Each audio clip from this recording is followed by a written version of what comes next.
Our next speaker was still a high school student in Salt Lake City, Utah, 40 years ago when the John Birch Society was founded. In 1964, in that same city, he attended his first JBS meeting. But it was not until 1968, while living in Denver, that he became a member and a chapel leader. In 1972, he gave up a successful business career to accept the responsibilities as a full-time coordinator, an assignment he diligently filled for 13 years. In 1991, after serving as both a major coordinator and the Society's director of field activities, he was asked to take his present position of the Society as its chief executive officer. I joined the staff of the Society in 1967, so I've had the privilege of serving under every Society leader from Mr. Welch, Tom Hill, and others up to the present time. I've worked with our current CEO for many years in this capacity, both as a director of field activities and as CEO. His steady adherence to the mission of the Society, his tenacity and striving to always improve our performance, and his genuine humility in all that he does is a credit to the legacy of Mr. Welch and the founders. Our speaker and his wife, Elaine, parents of a large family, reside in Menasha, Wisconsin, near our headquarters in that city. It's an honor and a privilege to introduce our Chief Executive Officer, Mr. G. Vance Smith.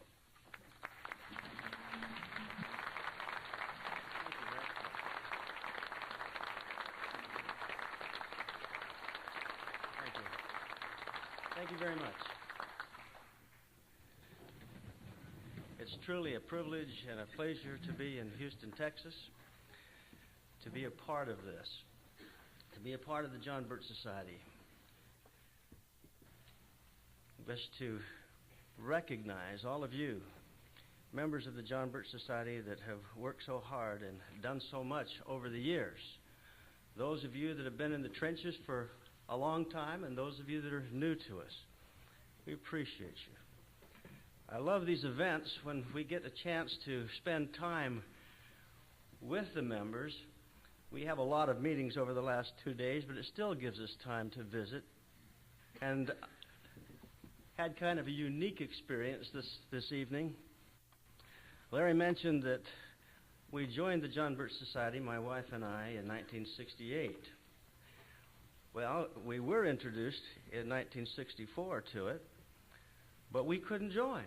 And that's a story that takes too long. I don't have that much time, but it's a funny story, as we really wanted to join the John Birch Society, and on several instances, either applications weren't there or whatever, and we didn't get a chance. I will tell the final chapter of that. In 1966, as we were leaving to move to Denver, we went to the Utah State Fair, and we walked up to a John Birch Society literature table at the fairground, and a nice man standing behind the table had a lot of literature. And we picked up a book. He said, "Would you like to know something about that book?" We said, "We've already read it." And he said, "What about this book?" "Well, we read that." "Well, what about this book?" "Well, we read that." Well, he said, "If you've read that, you must be members of the John Birch Society." We said, "No, but we would love to join the John Birch Society." And so with that, eager as he could be, he reached for 2 applications and gave one to me and one to Elaine. And we looked them over with glee. And then Elaine asked, "We are moving in 2 weeks to Denver. Do you know, is there a chapter of the John Birch Society in Denver?" And he said, "Well, I'm just absolutely sure there is. But why don't you wait till you get to Denver?"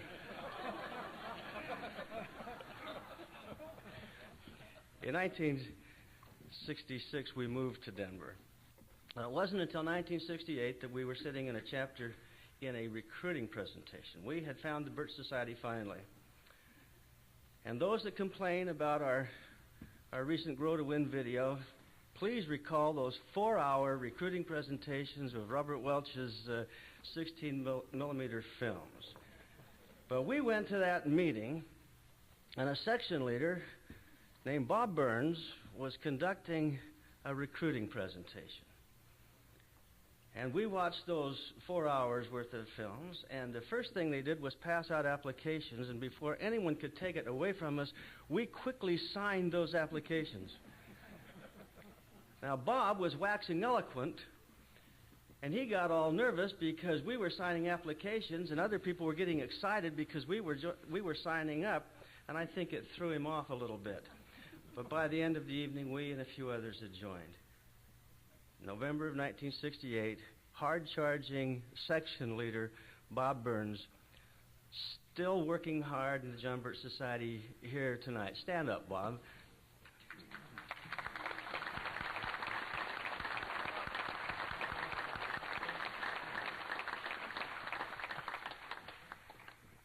So, you can blame him for me. Wish to express appreciation to Ken Hoover and to Wanda Schultz. Ken's our coordinator who has worked so hard to make this possible this evening, and Wanda is the ticket chairman, and we appreciate very much your effort, and all of you that worked so hard.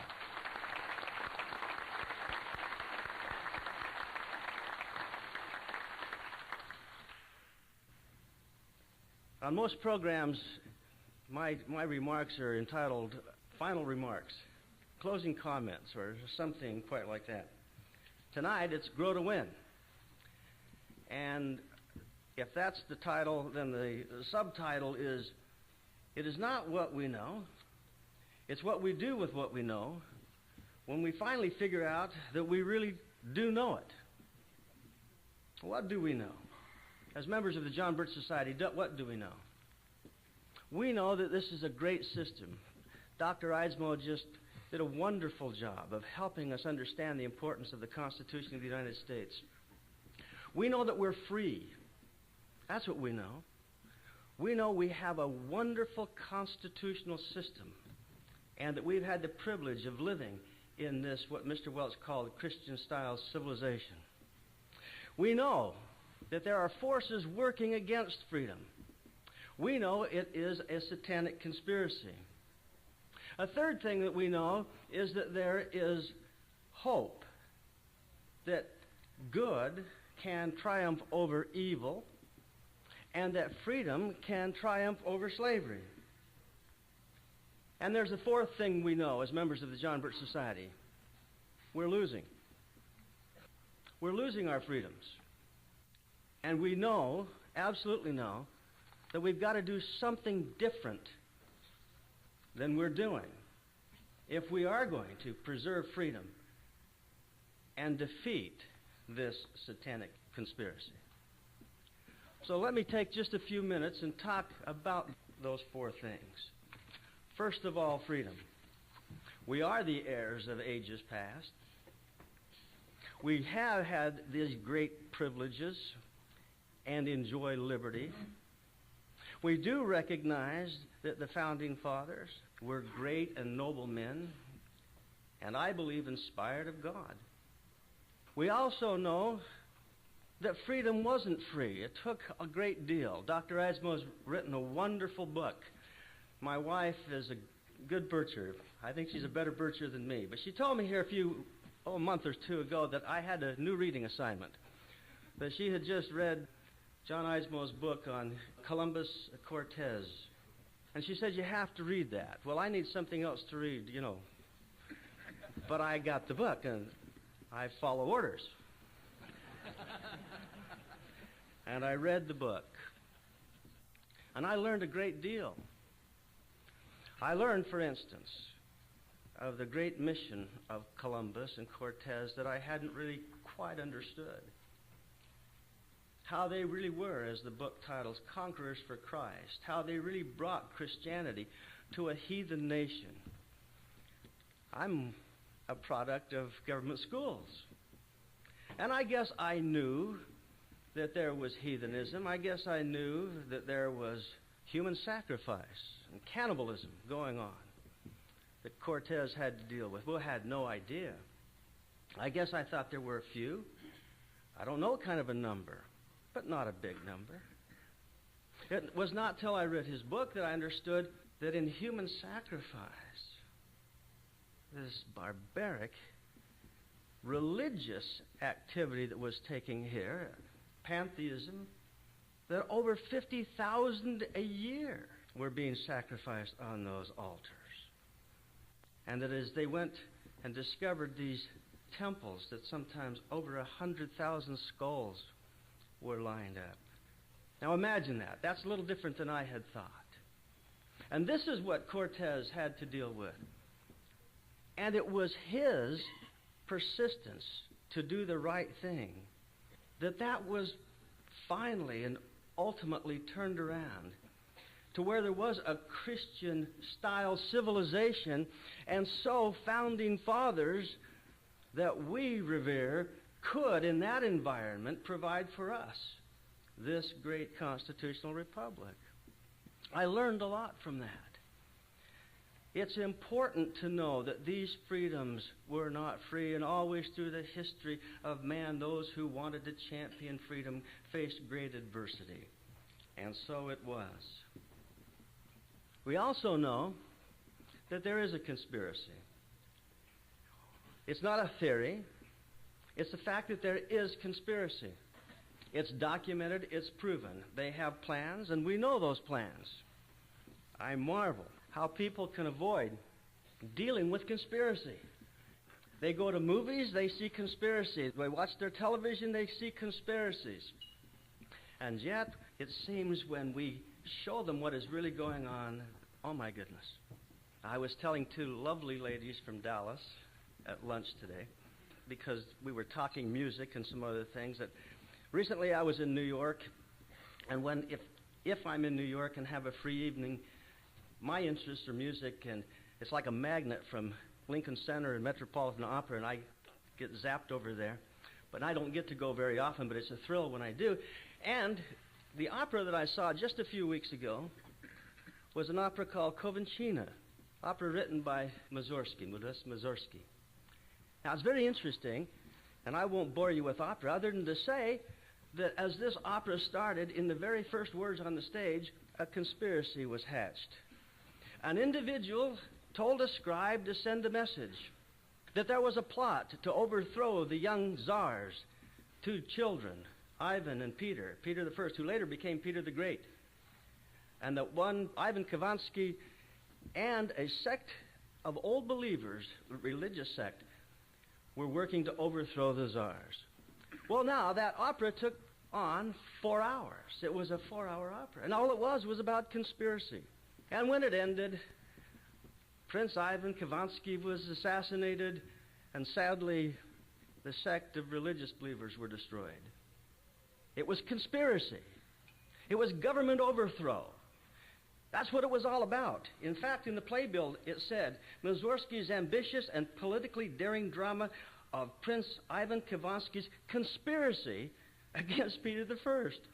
And yet, had we walked out of that opera and talked to the participants that had attended that night and given them a copy of the conspiracy issue of the New American and tried to talk about conspiracy, these people living under or in the shadow of the United Nations building would most likely have scoffed at it, wouldn't they?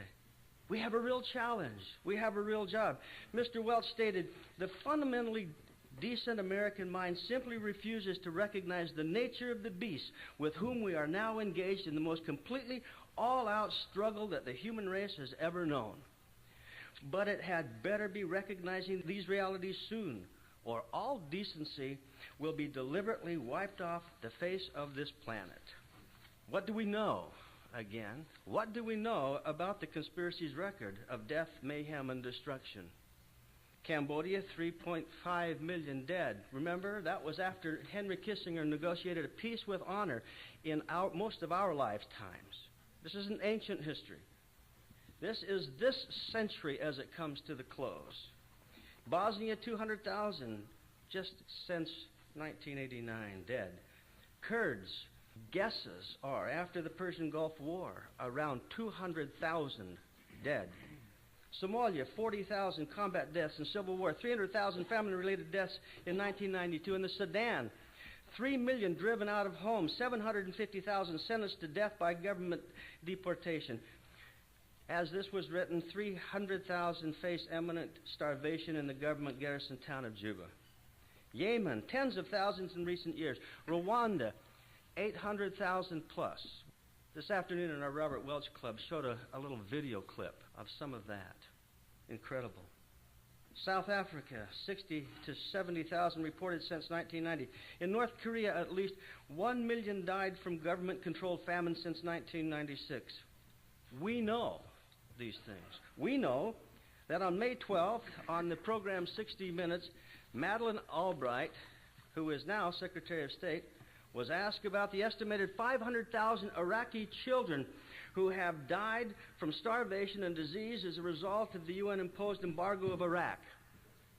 Quote, "I think this is a very hard choice," she said, "but the price we think is worth it."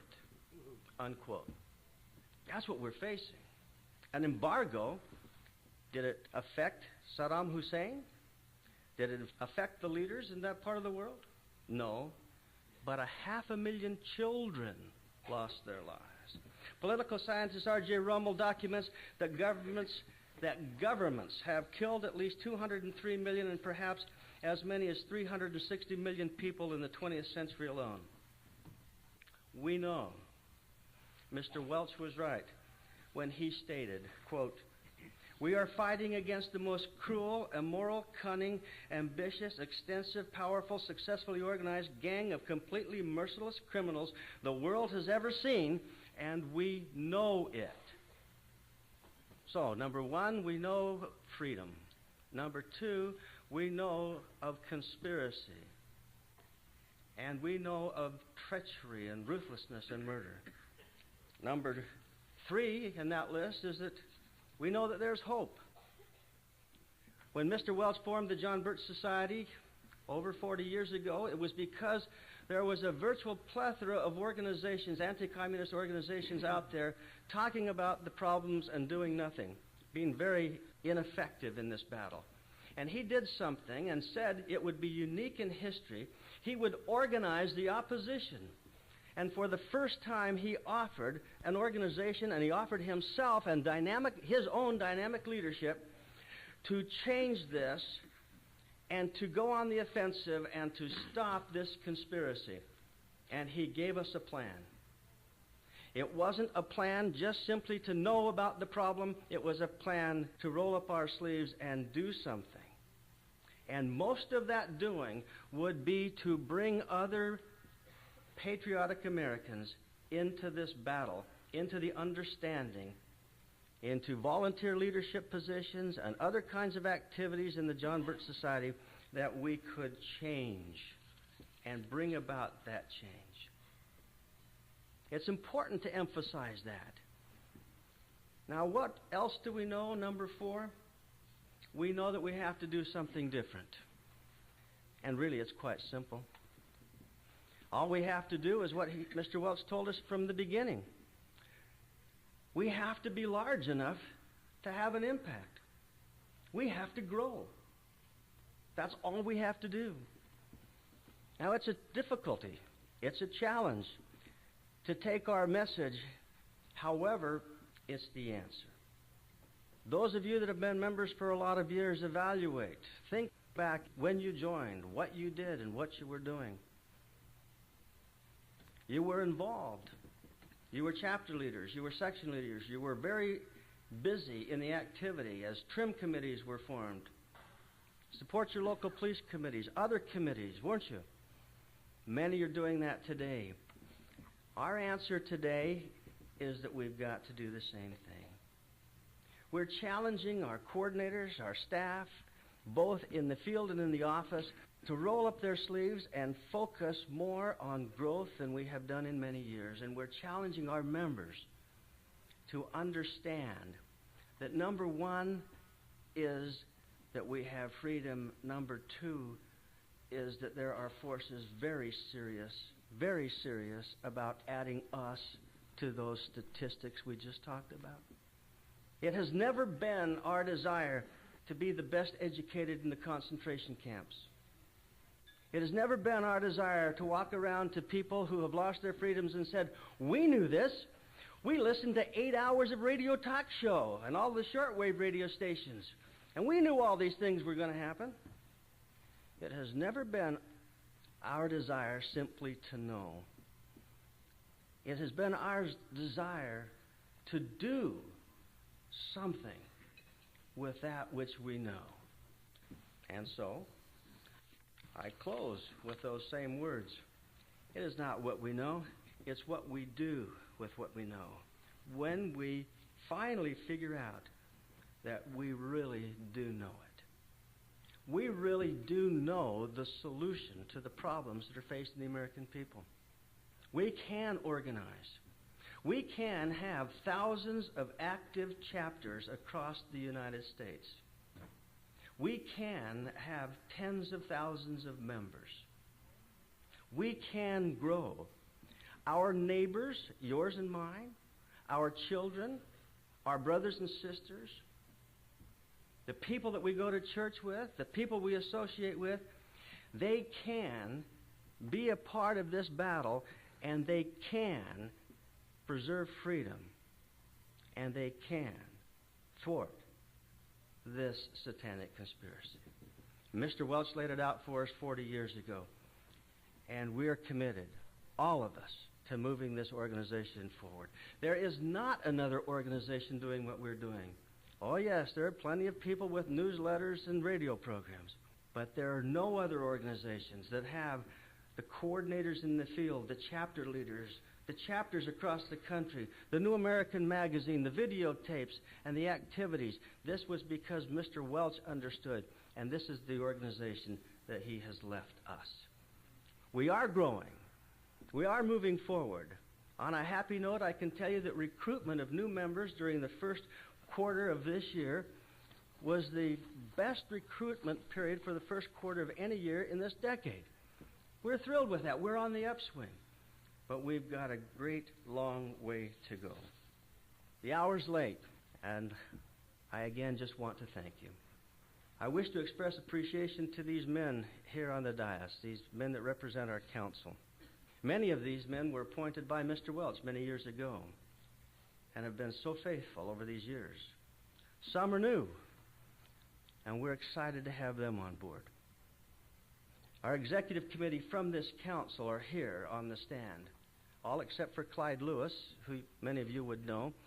With age, he's not able to get out of Anchorage, Alaska anymore, but we talk to him frequently. These men meet quarterly, the executive committee. They work with us. They do enormous amount of work in behalf of the John Birch Society, and we're so grateful for them. We're grateful for our field staff. I'm grateful for my association with Jack McManus, and particularly I want to mention Tom Gow, our vice president, one of the unsung heroes that just works an enormous amount, and his contribution to this organization is greater than any of us really know. We have a wonderful organization, but most of all and finally, I wish to thank you, the faithful members of the John Birch Society, and challenge you. Put first things first. Make certain that the things we're doing are to help us to accomplish our ultimate goal, building this organization, because that is the best hope for preserving freedom in the long run. Wonderful to be with you. Thank you very much.